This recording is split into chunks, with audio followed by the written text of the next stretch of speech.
Once again, we take this opportunity to thank each and every one of you for allowing this transmission to occur through this particular gateway in this way at this time. Once again, each and every time our civilization is afforded the opportunity to interact with your civilization in this manner, it opens up our understanding of all the different ways that the infinite can express itself through our perceiving each and every one of your unique points of view. So we thank you for this gift. We would like to begin this interaction and this transmission with the following idea. We would like to discuss the notion of vibrational residue, so to speak. The idea being that from time to time we have discussed and we have mentioned the principle called resonance identification.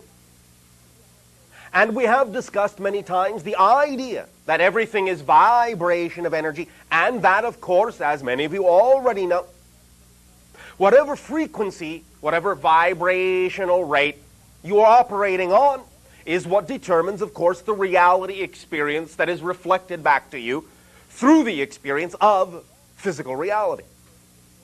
But the idea expressed in the way that we would like to discuss this day of your time is a little bit more focused on the concept of resonance domains, frequency domains, strata of experiences that are each representative of a particular bandwidth or frequency or rate of vibration of energy, and how your actions, your choices of what frequencies and energies you give off actually create, in a sense, a reservoir or a buildup of vibrational residue in a particular frequency domain.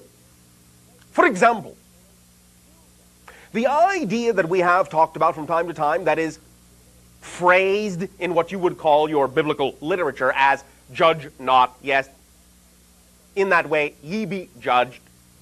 And as we have explained, meaning simply that you are not being judged by someone else, but in a sense are becoming the vibration of judgment and thus experiencing judgment reflected back to you. That is the meaning of that phrase. Let us take that a little bit more specifically to understand that in any given circumstance and situation, how you respond, how you react in that circumstance, in that situation, will create there to be a repository of energy of that particular frequency that becomes associated with that particular circumstance or situation. We know that you have certain kinds of situations on your planet. We will choose one to act as a fundamental example of what we are talking about. You have the circumstance on your planet called automobile traffic. You have expressed many times that in certain circumstances, many of you will become very angry, very frustrated, and will perhaps react in a very negative way. You will put out a particular frequency, vibration of confrontation and conflict. And the idea to understand is that when you do that, you allow there to be a strong association of that particular output to that particular circumstance or situation in general. So that if you yourself then in the future should find yourself in the very same circumstance or situation on the same frequency vibrational level again, whatever it is as a vibrational deposit that you left last time, you will then experience being reflected back to you the next time. In that sense, it is similar to the concept of self-imposed karma, self-created karma, in that if you create conflictive vibrations, frustration vibrations, anger vibrations in the first situation, then the next time you find yourself in a similar situation, it may not necessarily come back to you in exactly the same way, but come back to you it will. Because you have, in a sense, associated that circumstance with that frequency and will automatically find yourself at the receiving end of the frequency that you gave off. The idea is that you may not receive it in the same way. Individuals may not necessarily curse at you, as you say, as you may have done the first time to them. But you may experience it either that way, or you may experience all of a sudden an overwhelming sense, perhaps now that you are in their shoes, doing exactly the same thing that you cursed them out for before the first time. You may feel a sense of overwhelming shame. You may feel a sense of guilt.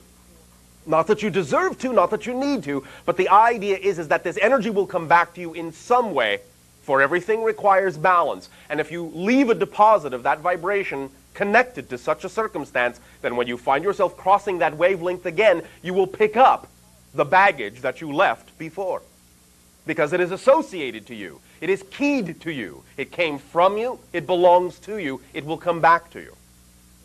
The idea is that, again, it may come back to you in a variety of ways. Either it will be literally reflected in exactly the same way that you gave it off, or you will feel it or experience it in your life in some manifestation that is indicative of the same vibrational level. Things suddenly may not work too well for you. Things may start to fall apart. You may feel certain emotions that are unpleasant for you.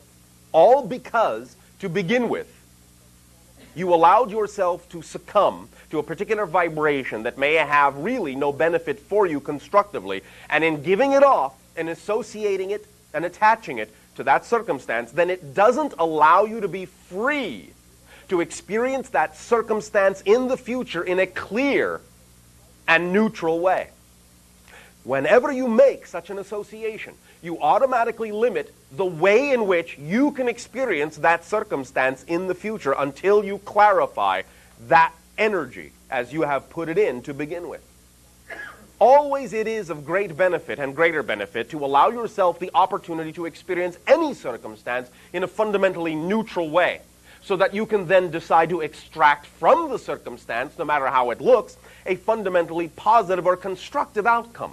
But if you have already made the association of negative energy, so to speak, or more precisely, conflictive or discordant energy to that circumstance, then that's what you leave there for yourself to find the next time you cross that particular threshold. And in that sense, it'll be an opportunity for you to learn to render that circumstance into a neutral and fundamentally meaningless set of props that you can then be free to determine what kind of energy, what kind of outcome you would rather prefer to extract from the circumstance, no matter how it looks on the surface, and no matter how previously you may have been taught to think or label or judge or limit that circumstance. I remind you once again, every circumstance is neutral, and every circumstance can serve double duty, positive or negative. The meaning you put into it, the energy vibration you attach to it, is utterly what determines the effect you will get out of it. No matter what anyone else's intentions are going into it, you are your own reality, and you have the final say on exactly what frequency you experience and how you translate that frequency in your reality as body, as emotion, as spirit. It is up to you. So be aware of what energy you give off in any given situation, because you will pass that way again, and you will pick up that bag when you come back. Make sure it's baggage you want to carry. Otherwise, let it go so you can travel lightly. And in any given situation, then, respond quickly, so that you will not have to then, in a sense, take the time to transform the baggage that was left there by you before. Baggage claim, you may call this if you wish. Now then, we thank you for allowing us to reflect this nuance of vibrational mechanics to you.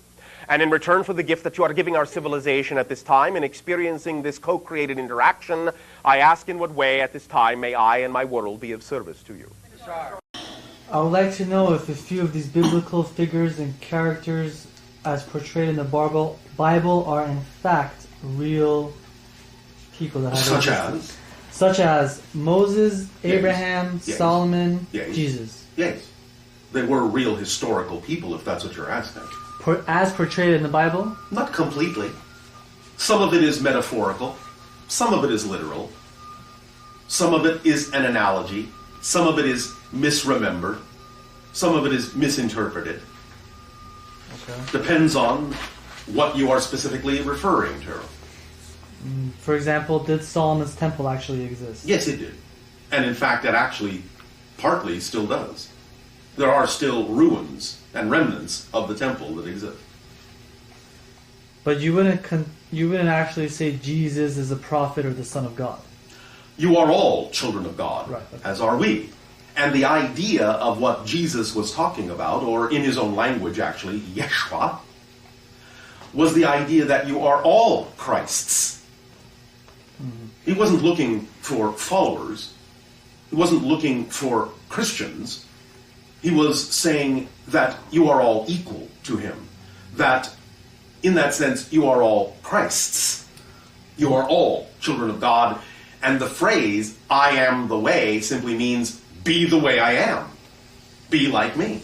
And you will be in alignment with your full, true, total self in a relationship with creation. But for example, when Moses was on the mountain and he received the Ten Commandments from God, what are they referred not to exactly when they say... from what you, in your religious sects, call God. Right. This was actually a communication with extra-dimensional beings. Okay. Just wanted to make sure.